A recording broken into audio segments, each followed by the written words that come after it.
Is Eva good or bad? Is she overall a villain, or does she add positively to the world around her? Is it as simple as that, or is she more of a gray area character?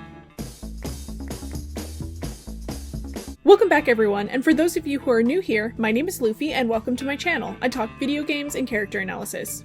Heads up, this video will have spoilers for Metal Gear Solid 3, Metal Gear Solid 4, Metal Gear Solid Peace Walker, and Metal Gear Solid 5. Eva is such a great character. Like Ocelot, her motivations and true objectives are kept in the dark for most of every game she's a part of. She's definitely a really great gray area character, but it's fun to break characters down and force a definitive answer as to whether or not what they've done was good or bad. It might seem reductive, but it really makes us dive deeper into the things she did and why. So today, we're talking all about Eva and the impact she had in Metal Gear Solid. Metal Gear Solid 3. What were Eva's goals in MGS3? How did she accomplish them? Do her actions in MGS3 point towards her being a good character or a villain? Eva's goals in MGS3 were to get her hands on the test data for the Shagohod, a nuclear-capable tank. To accomplish this, Eva infiltrated Selino-Yarsk to oversee the development of the Shagohod under her KGB spy alias, Tatiana. Unfortunately, about a week into her assignment, her mission went to crap when Volgin decided to show up and steal the Shagohod. To keep on her objective, Eva pretended to be Sokolov's lover so she'd be taken with him when Volgin kidnaps him. Her mission is then expanded to also stealing Volgin's Philosopher's Legacy, a fund of $100 billion stored on a microfilm. So far, so neutral. Although it would be potentially devastating for more countries to get their hands on the test data of the Shagohod, as they then make their own Shagohods, there are people already building the deadly nuclear-capable tank. It's not any more evil for Eva to possess the testing data than it already is for the tank to exist at all. More than a week later, during Operation Snake Eater, Eva found an opportunity in Naked Snake and took the codename Eva to masquerade as one of the NSA codebreakers he could potentially contact for his mission support. Once Eva had won Naked Snake's trust, all right, say the password. Who are the Patriots? Who are the Patriots? Answer me! Trapped. Get down!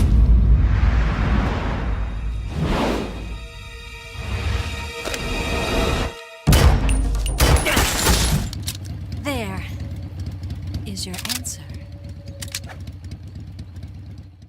she used her position in Grozny Grad to supply Naked Snake with insider info to lead him into infiltrating the impenetrable fortress. She needed Naked Snake to destroy the Shagohod while she stole the test data. Eva supplied Naked Snake with not only the location of the Shagohod, but also with the C4 needed to destroy it. She handed the Shagohod to Naked Snake on a silver platter, and as the Shagohod was such a deadly weapon, nearly capable of launching a nuclear strike anywhere in the world, it was good that she was on board to destroy it, even if she was also trying to steal the test data so that it could be replicated. Eva working to destroy the Shagohod is definitely a point in the good guy column. Eva and Naked Snake met up several times throughout Operation Snake Eater. During one of these meetups, Ocelot makes a nuisance of himself, like usual, and Eva tries to shoot him in the back as he scampers away, which is unforgivable.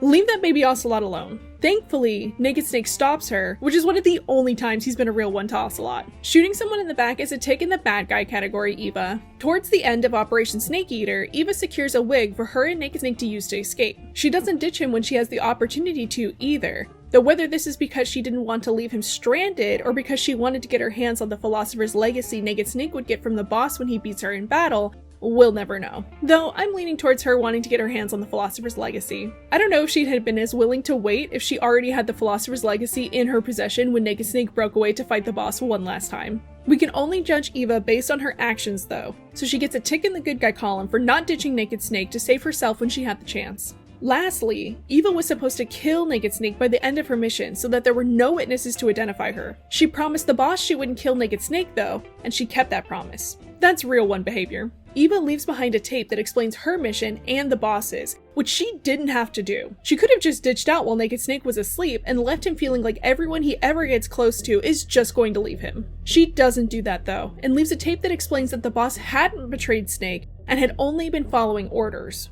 The tape also explains Eva's mission. Earlier, during Operation Snake Eater, Eva took a photo of Snake on her secret button camera as insurance in case he betrayed her. She could use this photo as leverage against him. Instead of holding onto this photo, she leaves it with the tape recording, which again, she didn't have to do. Eva's care with Naked Snake's feelings, especially because he's in such a vulnerable time in his life, is really sweet to witness. She could have left him feeling like he could never trust a single person ever again, but instead does some damage control to show he wasn't totally wrong for trusting her or the boss. Eva gets another tick in the good guy column for that.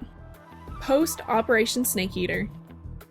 Things go a little sideways for Eva after Operation Snake Eater. The Philosopher's Legacy she brings back to her bosses is a fake, and she's discharged because of her mistake. Years later, in 1971, Naked Snake, now known as Big Boss, ends up rescuing Eva from Hanoi. After being rescued, Eva travels to America to join the Patriots, Zero's new organization. The Patriots grew to be a terrible organization.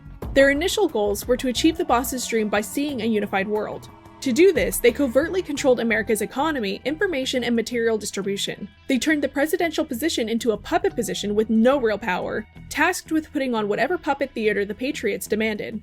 Zero believed that by controlling America and then the world, that the world would be united under his control. Even in the beginning, these goals and means to achieve these goals is looking super shady. As one of the founding members, Eva is responsible for the Patriots' actions, so Eva is responsible for the tight grip of information control the AI speak about in MGS2. The road to hell is paved with good intentions. Working to strip the American people of their freedom and power to vote is terrible, even if the Patriots' goal, in the beginning, was to achieve world unity. You've got to take a mark in the bad column for this one, Eva. While in the Patriots, Eva also agreed to be a surrogate mother in Zero's Les Enfants Terribles project, and I know I didn't say that right. Zero wanted to clone Big Boss, BB, so that his image could live on as an icon for the Patriots. Obviously, Zero would have found another surrogate had Eva not volunteered, but this is still terrible. BB didn't agree with or consent to his genetic material being used in this way, and what's more, the project would never allow for the cloned kids to be themselves. They would be forced to act as a replacement for BB and could never grow up as the individuals they are. This project was the last straw between BB and Zero, and BB left the Patriots to form his own PMC to try and fulfill the boss's will on his own. Eva left the Patriots when BB did in support of him, but still saw the clones as her children. Eva's participation in Zero's project was clearly bad, but part of me wonders how pressured she felt to be his surrogate. He really could have found a replacement. She also saw the twin snakes as her kids, meaning she saw them as individuals instead of tools, unlike Zero, Paramedic, and even the people who met them later on in life like Naomi. Still though, you've got to take a mark in the bad guy column, Eva. Post Peace Walker. After BB's PMC's mother base is destroyed and he's seriously injured, Eva works with Zero to have him moved to a hospital in Cyprus. A gravely injured medic from BB's dissolved PMC is also moved to the same hospital where he receives both medical attention and plastic surgery to make him look like BB. He's intended to take BB's place and draw the attention of BB's enemies while BB recovers out of the public eye and rebuilds his PMC. So Eva had to have had some knowledge of what this medic, Venom, was going to go through, which isn't cool. Venom's sense of identity was broken down so that he could perform as a BB clone, much like her kids were supposed to when they were old enough to believably masquerade as BB. Post Metal Gear 1 and 2.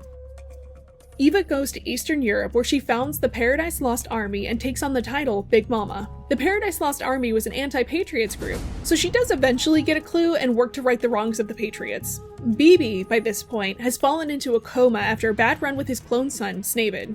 BB's coma body is in the hands of the Patriots, who are keeping him alive but unconscious, through the use of nanomachines. It's during this time, Big Mama makes a deal with Raiden where she agrees to have her Paradise Lost Army help him rescue Sunny, Olga's daughter, in exchange for Raiden helping her recover BB's body. Which is kind of messed up. Sunny's a child. Bargaining her life for a war criminals feels really wrong. The Paradise Lost Army also gets their hands on Solidus's body. Overall, Big Mama's time is spent in good guy territory as she founds an army to stop the Patriots and does ultimately save Sunny, regardless of the deal attached. MGS4. Big Mama uses Solidus's and Liquid's bodies to reconstruct BB's damaged body, which is so disturbing. I know Solidus wasn't technically alive, but he moves around like he is. If his body is being preserved by nanomachines so that it won't decay, can he feel pain? He looks like he's suspended in an incredibly painful state, with no skin or limbs, and is being used to puzzle piece BB's body back together. The thought that this individual, because even being clones, these boys are still individuals, was fated to be a body farm for BB is disturbing beyond words. I start to feel a little sick if I think about it for too long. Big Mama also uses Solidus's body to throw BB's enemies off of BB. Liquid Ocelot is fighting to get his hands on BB's body, but snatches Solidus up instead. This is so similar to Venom's role to also throw off BB's enemies, and it's disturbing that live decoys are used time and again to sacrifice to BB's enemies. Conclusion. Even forcing us to decide what Eva did was good or bad, her score still comes out pretty even. She really is a great character through and through. She first followed what her country asked of her, though when she was ousted, she followed what she believed in and aligned herself with Zero and then with Big Boss. What do you think though? Was Eva a good person or a villain? Thank you so much for making it to the end of my video. We're getting so close to being monetized, so please like, subscribe, and share these videos around. It really helps me out. More importantly than that though, please take care of yourself and I'll catch you in the next one. Thank you.